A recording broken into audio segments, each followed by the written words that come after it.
Welcome into another edition of Friar Territory here on the Foul Territory Network. I'm Kyle Glaser. We'll be joined by Heath Bell in a second for our first ever Padres mailbag here on Friar Territory, taking questions from you, our loyal watchers and listeners, as we break down the Padres' current offensive woes, what moves they should make at the trade deadline, who some of the potential best trade acquisition options are, and of course, look ahead to the Padres' upcoming series with the Diamondbacks.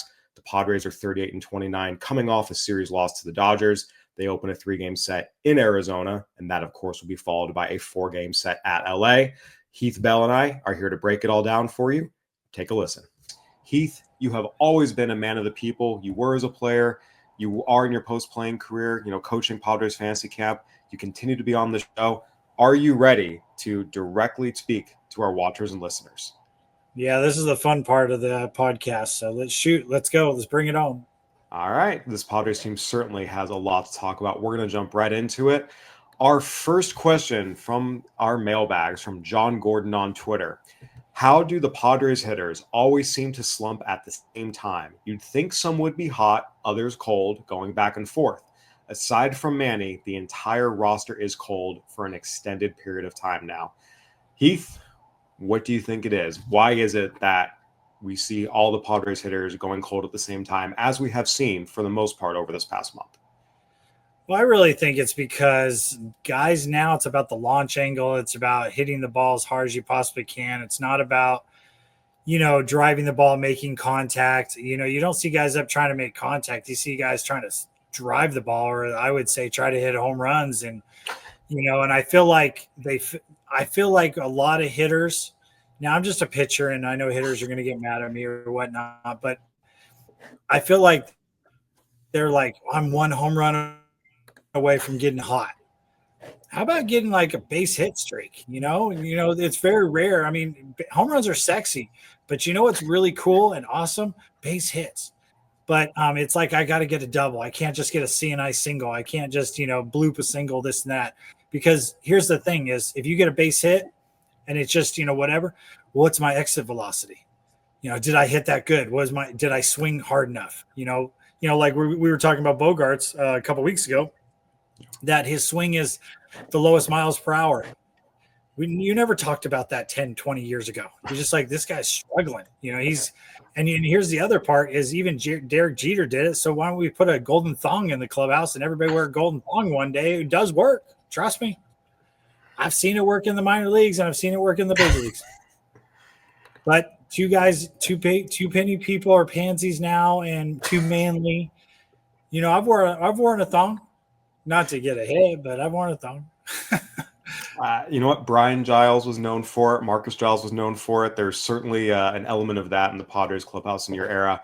Whether or not that's the solution, look, the point stands that this entire offense has been slumping. I tweeted these numbers out today, but over the last month now, the Padres are hitting .219. That's tied for 29th in the majors in that time. Their on-base percentage, they're dead last. Their slugging percentage, they're dead last. Their OPS, they're dead last, naturally. Runs per game, 3.5, tied for 26th. Home runs per game, 0.72, tied for 29th. So look, they're not hitting for average. They're not getting on base. They're not hitting for power. Just nothing is really working right now. And we are seeing it up and down. We have really good hitters. We've got really good hitters. Yeah. And then we got below average hitters. It's just, It is what it is. And it's almost like, let's just take Bogarts. I think, I feel like he's going to have a pretty decent year. He's going to finish off higher than he is now. But everybody's looking for him like when he's in the Red Sox days. He's not that type of hitter anymore. So he has to adjust and say, look, I'm just this. The bottom of our lineup needs to realize, hey, I just need to get on base. If it's base hit, if it's a walk, if, take a pitch, if I can bunt, whatever I can do to help the team win, where I feel like they're still trying to get the big hit, like Conworth. A couple years ago had a big hit in the playoff game, and then it seemed like he just has been struggling ever since. He's trying to find that, like, dude, you're a base hit hitter with a little bit of power. Just be that, and you'll have a great career, and you'll do really good. But everybody is trying to be the next, I don't know, Otani or something. Trying to hit, it's not so much about hitting home runs. It's about hitting moon shots, doing the bat flip and knowing it's gone. How about just hitting the ball hard and run? So I think there's no question that, look, hitting is contagious. And just as hitting is contagious when everyone is slumping at the same time, which we have seen happen to the Padres a lot. A lot of these games where they're getting 3 hits a game, 4 hits a game, they're being shut out back-to-back days. They're one run in 3 consecutive games. It gets very, very easy to start pressing, to start expanding the zone, trying to make something happen, and it just spirals. So, look, we saw the Padres have 2 good offensive games Monday and Tuesday against the Dodgers. They're going into a Diamondbacks series against the Diamondbacks pitching staff that is, again, bottom 10 in the majors in ERA, that has had a lot of injuries to their bullpen as well as the starting rotation, losing Corbin Burke. So we'll see if they get back on track, but there's no sugarcoating it. This past month, they have been arguably the worst offense in baseball and inarguably one of the 5 worst offenses in baseball, whatever metric you want to use, as well as the eye test. So there's no question it's ugly right now. We'll see if they can get off the shine a little bit. Heath, with these struggles, it naturally leads to discussions of trade acquisitions because we know that, just being perfectly blunt, the players are not in the Padres organization right now that can help them completely get out of this. Some guys can improve. They can make some improvements to the lineup, which we've talked about, but they're going to need to make some additions. So with that, there's some interesting questions about trades out there from Mike Schultz's burner account on Twitter. Would it be completely nonsense to trade Arraez for a good left fielder and move Sheets to full-time first base? What are your thoughts on that? I personally think you're not going to get a left fielder for a rise that's going to help the team out. I just think, he's going to be looking for a contract after this year, and it's, a rise doesn't have a whole lot of power. He's not going to steal a bunch of bases on you. He's going to get on base. But you have to look at what are you trying to do? Are you trying to win this year, or are you trying to win down the future? Because we've always traded prospects away, and it's kind of killing us a little bit right now. So, here's the thing. My thing is we don't really have a good catcher. So we have a young stud that's supposedly a stud catcher, where I don't think he's a stud. And I'm thinking if he's a stud, bring him up. Well, he's hurt right now. You're talking about Ethan Salas. He is hurt right now. Yeah, but Salas's batting average has gone down every year in the minor leagues. So for me, I'm like, he's not a stud. If he's a stud, he's in 300 every level. Even if it's 301 or 300 even, then you could say, yeah, this guy's a stud. But it's gone down and this and that. Does he have tools? Yeah, he's got tools. But you can't tell me that a guy hits 250 or 260 in the minor leagues and you call him up and he's going to be the next coming. If he's hitting 250, even in the big leagues, he's like the rest of our guys. I mean, okay. It's like, are you really going to be excited for that? So I would trade him if he's still got trade talent. Then I heard we have a young shortstop, but here's the thing. We got Bogart sitting there for the next how many years? So is he going to be blockaded? He can't move to second. Is he going to move to short? Are you going to move him to the outfield like Jackson Merrill? If that's the case, put him in the outfield now, and if he hits, bring him up. This is the time of year that the Padres, since they traded off a lot of guys in the last couple of years, you're going to have to find in-house stuff. And if you don't have it in-house, what's going to happen? I mean, here's, that's the hard part is, are you going to take one piece away from the puzzle that Rise, the guy that gets on base, almost hit 300? I know he's struggling a little bit right now, for somebody else that is just a left fielder that's swinging the bat. Then you're losing a guy that gets on base for another guy that's getting on base. So really, how'd you get better? So, if you're going to trade, you really have to trade young guys, or you have to trade some of our starting pitchers that you're not going to re-sign, but then you're going to be out starting pitching. So it's a little dicey. It's a kind of a hard situation, especially this year, because in the minor leagues, I only see 2 guys that are potential, trade value, and I don't think the Padres want to trade those 2. So I want to circle back to that. To answer the question, Luis Arraez is on an expiring contract, will be a free agent at the end of this year. And we see teams just aren't willing to trade a whole lot for guys on expiring contracts.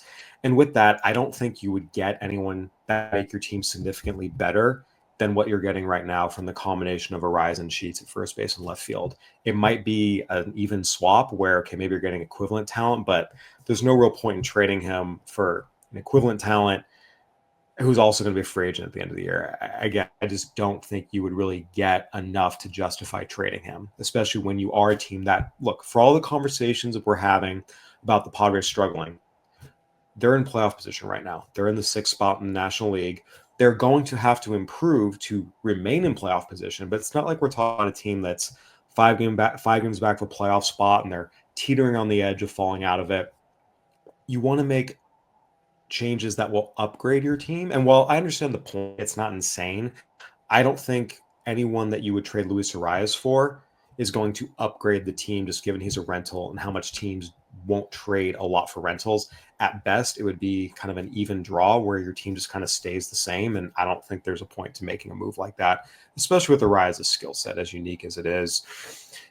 I want to circle back to what you mentioned about some of the prospects because I do disagree on a few levels. First and foremost, Ethan Salas has been rushed. He was 18 years old in Double A. He was nowhere near ready for the level, so expecting him to perform well there was just, again, the Padres have really rushed him. He's not ready for that level. So I don't hold his poor performance offensively against him. He's a teenager facing men who have many years of experience on him. In terms of Leo Dallas DeVries, again, he's really talented. He's also a teenager in high A. Like, he's nowhere near ready for the majors. There's no world in which he comes up this year. And really, it would be end of next year at the earliest before you could even dream on him helping. So these are just young guys who need time. I don't think it's anything about them or their lack of ability. Well, here's my take on it. You don't make them a top prospect in your organization if they're just teenagers because – Ken Griffey Jr., Manny Machado were top prospects in their organization. They were teenagers. Well, but a lot of it's relative to what else is in the organization, which is the point that there's not a whole lot else in terms of, we have someone that we think can be that good. Look at all the guys that we traded to Washington. Correct. They were ranked lower than Salas. I was at BA at the time. No, Abrams, Gore, Wood were all ranked higher than Ethan Salas is because I was part of ranking those guys. So they were all higher at their peaks. I think what it comes down to is, again, no one is untradeable, but you understand that when you're talking about young teenagers with that upside, it needs to be a stud that you're trading them for. We talk about Abrams and Gore and Wood. They were traded for Juan Soto, a perennial MVP contender. You talk about Luis Patino, who at his peak was ranked as a top 20 prospect, was traded for Blake Snell, a Cy Young Award winner. So those guys, top 50, top 25 prospects in today's game just don't really get traded unless it's for an MVP, Cy Young caliber player. And the Padres, while they could pursue those guys in theory, there's a whole other component of absorbing the salaries of those guys. And right now, the Padres, given their salary constraints, it's a bit limited. So realistically, they're going to have to aim lower, which means trading some of their lesser prospects, which means getting guys who are more solid additions than superstar impact types. But see, here's the thing is you need to find in-house some of your solutions sometimes. And the Padres, the last, I don't know how many years, have always gone outside. Correct. And, we've traded away a lot of prospects that are playing in the big leagues. Yep. And I'm for it. You get, certain guys, that help out, whatnot. And I get it because prospects don't always plan out. But there's got to be a time that you got to look in-house. Correct. And this is kind of the time that the Padres need to do that because if you don't, in 2 or 3 years, you're not going to have a farm system at all. You're not going to have any prospects when, these 18-year-old kids, in 2 years, they're going to be 20. So we can't call them teenagers anymore. That's in 2 years. Yep. And where's our catching going to be? Where's our middle infielder going to be? I mean, is Bogarts potentially will still be with us? Realistically, by that point, Bogarts would be our first baseman. DeVries would be our shortstop. But a lot of things can happen between now and then. I think the overall point, though, is for the Padres in making a trade, it's going to have to be someone that's more a rental that is just an upgrade over what they currently have. And I want to finish with our final mailbag question. This is from Jack Siciliano on BCC. I encourage everyone to check it out, our new partners and friends here.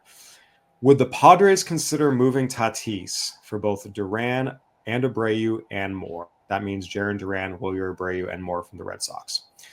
I'll go ahead and take this one. The answer is no, not even close. when you're talking about Fernando Tatis Jr., you're talking about one of the 15 to 20 best position players in baseball, who's 26, who is under control on his contract for another 10 years, and actually is pretty affordable for a player of his caliber in terms of his average annual value. A trade for Fernando Tatis would have to look like what the Juan Soto trade looked like. So for the Red Sox, that means you're talking multiple young all-stars or potential all-stars plus multiple top prospects. So for the Red Sox, the starting point would be Jarren Duran, Marcelo Mayer, and Roman Anthony. And the Padres still say no to that, but it's a starting point. That's the first point where they're like, okay, we'll think about it. But I mean, Wilyer Abreu and Jarren Duran doesn't come close. It would have to be, again, 2 top 10 overall prospects like the Padres trade for Soto, and major league ready all-star caliber talent like a Jarren Duran. So yeah, no, that's not a trade package that would even get a response from the Padres. This is what I would say. Do you want the Padres to go back to the way the Padres were when they had Gary Sheffield, Fred McGriff, Adrian Gonzalez, kind of basically my day? Do you want the Padres, as soon as you develop a guy does really well for the team? Yeah. Okay, let's get rid of him and go get other guys. I mean, is that what the question was all about? Do you want to go back that way, or do you want to have a team has a I think chance? it's a Red Sox fan trying to get Fernando Tatis Jr. is what it is.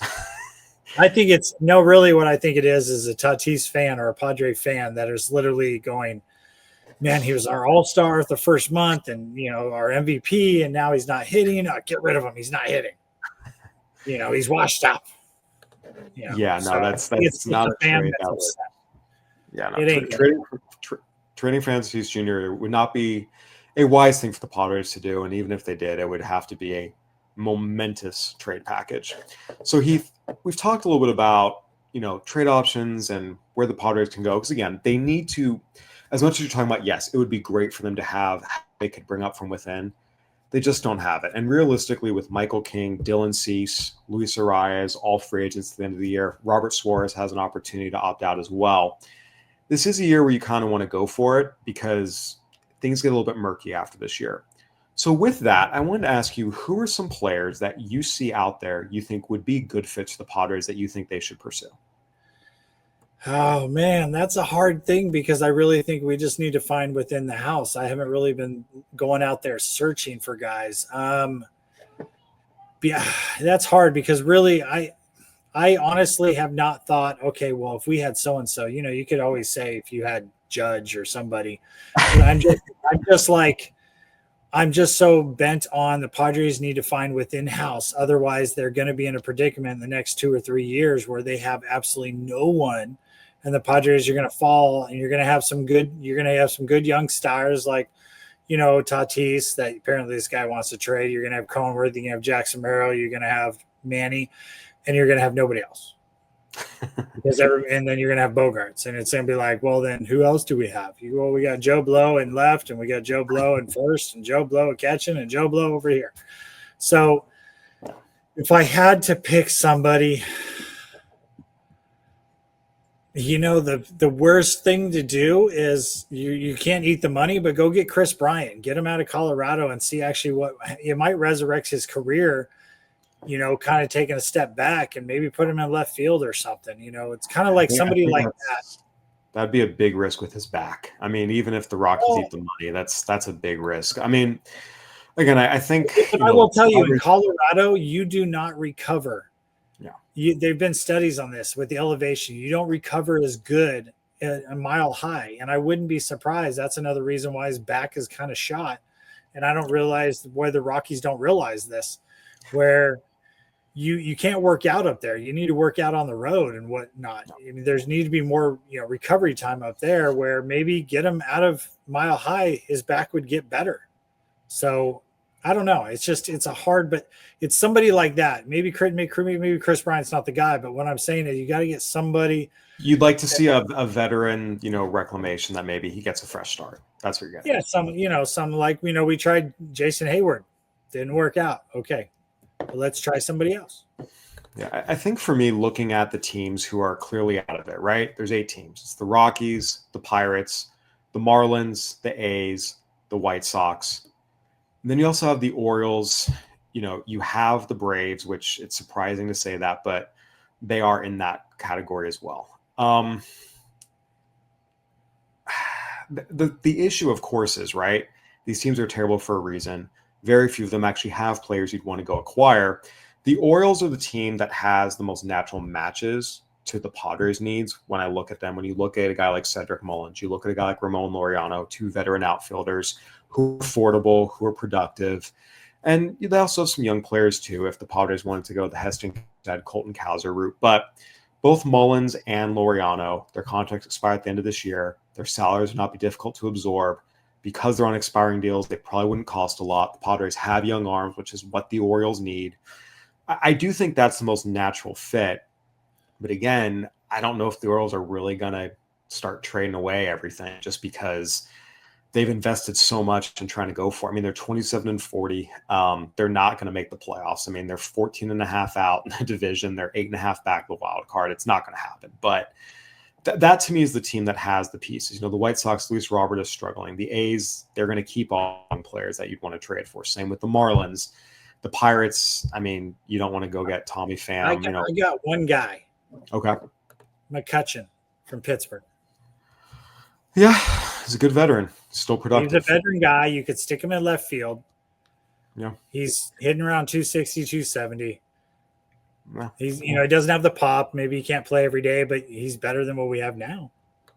Yeah, no, it's an option. And again, they're young guys. They're not going to trade them. So really I'd mentioned Austin Hayes with the Reds. The Reds are 35-34 right now. They have a winning record. They're in the wild card hunt. So, I mean, the Padres kind of are dependent on them falling out if they were to go make that move. And that's what's so tough, right? It's not just about the Padres and what they need. It's about what's happening in the rest of the league. And look, there's a lot of teams that, you thought about the Cardinals being a team that potentially would be a big seller at the trade deadline. Well, you look up and they're right in the thick of the division race. I mean, the Nationals and Braves are also way out of it as well. Those are the other two teams. But again, the Nats young position player core, they're not going to trade off of that. And the Braves as well. I'd be shocked if they really move anyone of significant value. So it's limited. It's slim pickings right now. And that's why, again, we talked about this in the last show.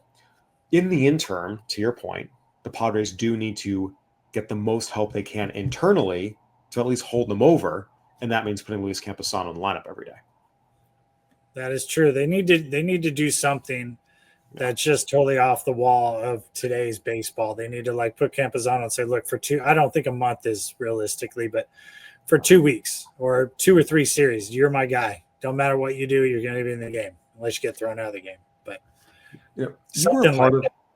you were a part of some Padres teams that made big deadline additions. 2007, bring in Milton Bradley. 2010, bring in Ryan Ludwig and Miguel Tejada.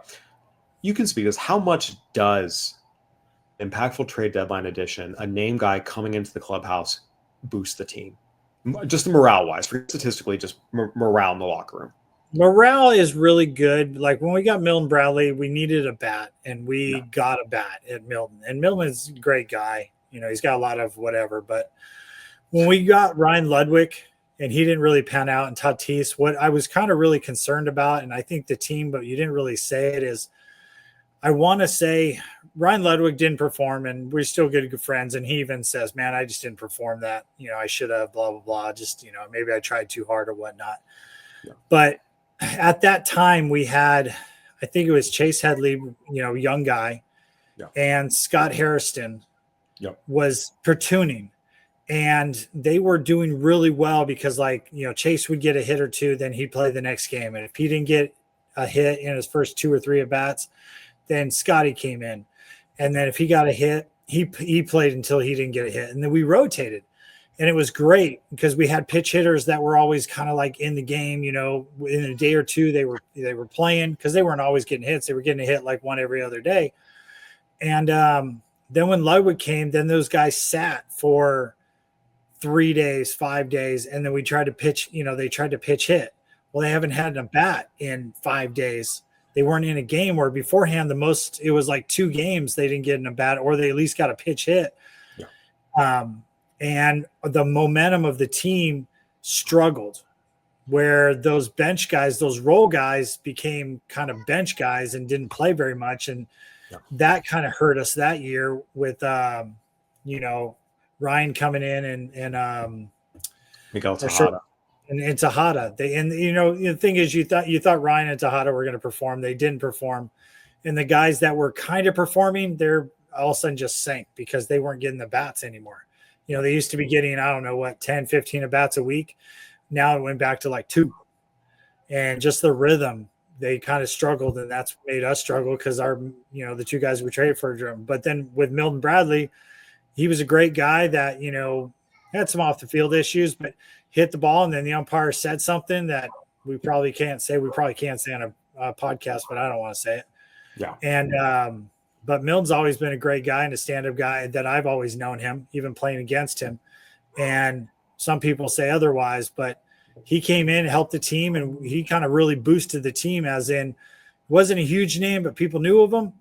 And it really is like, okay, we got this guy. We got it. Where when we got, Ryan and Tejada,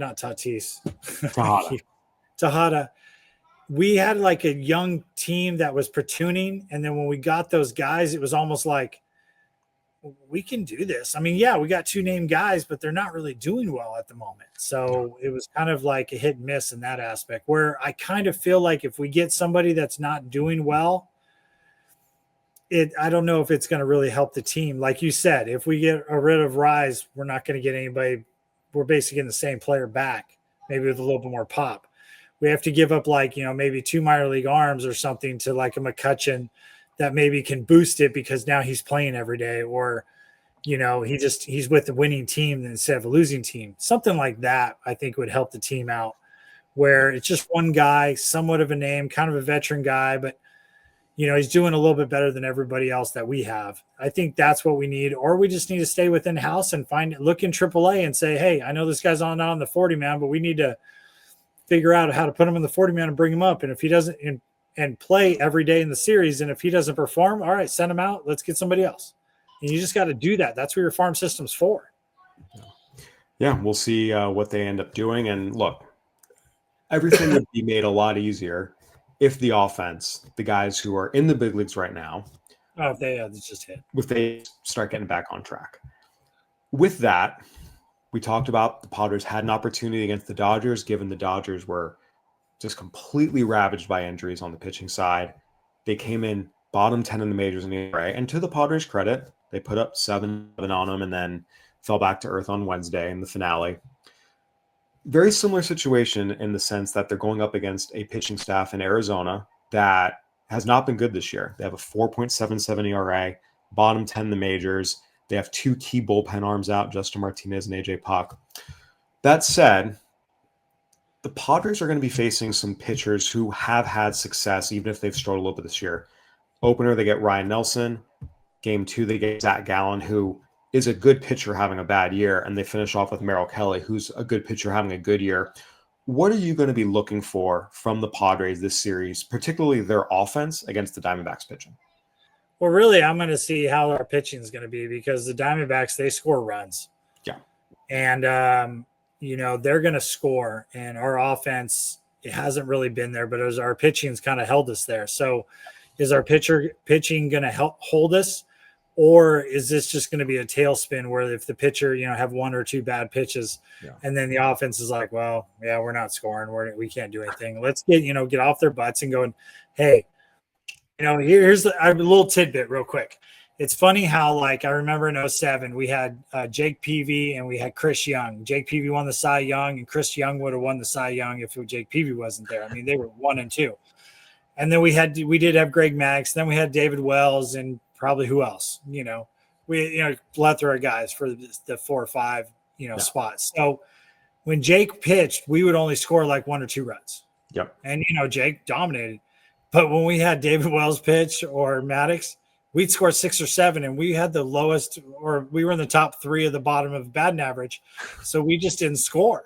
I mean, that year we had, I think, 19 times we won the game with 3 or less hits. And I think we won with 4 or less hits 25 times. So, but my point is, when we didn't have a good pitcher, the guy showed up and said, man, okay, for us to win, we need to score 5 or 6 runs. Well, we need the offense to start feeling that and going, okay, Our pitchers, it's not like, okay, we got Dylan Cease out there. We only have to score 1 or 2. No, we need to score 5 for this guy. We need to score 5 for this guy. We need to score They 7 scored for 11 for Cease on Tuesday. But my point is, we need to start going. Oh, we don't have our, we just have to think our pitchers are horrible and just go. We need to score runs for our pitchers. I feel like it's kind of a catch-22. They're just like, oh, we got our stud out there. Our stud's going to do great. So it's a hitting atmosphere, as in choke up, make some contact, things will happen. Let's stop swinging and missing and stop looking at some pitches. And here's the thing. Let's go after the first pitch. Let's change things up. I know they're not going to change the batting order that you and I really think they should do it. But, if I was coaching this team, I'd be like, all right, guys, there's a $500 fine for every pitch you take. I want you hacking. Every strike. Go that far. You don't want to be swinging at everything out of the zone. No, I'm saying for every fastball or for every strike you see, $20 or something. Let's put it in a pile. And then whoever has the most hits wins, the pot or something like that. Something to make the guys fun to, something like that.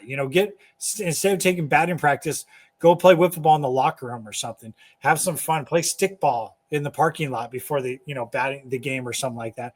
Bring some fun back to it so you can go out there and just, I'm not worried about this. I'm not worried about that. And let's have some fun, guys, because when the Padres have fun, they play really well. You saw it coming out of spring training. They were just having a good time, and nobody was giving the Padres any credit at all. And they didn't care.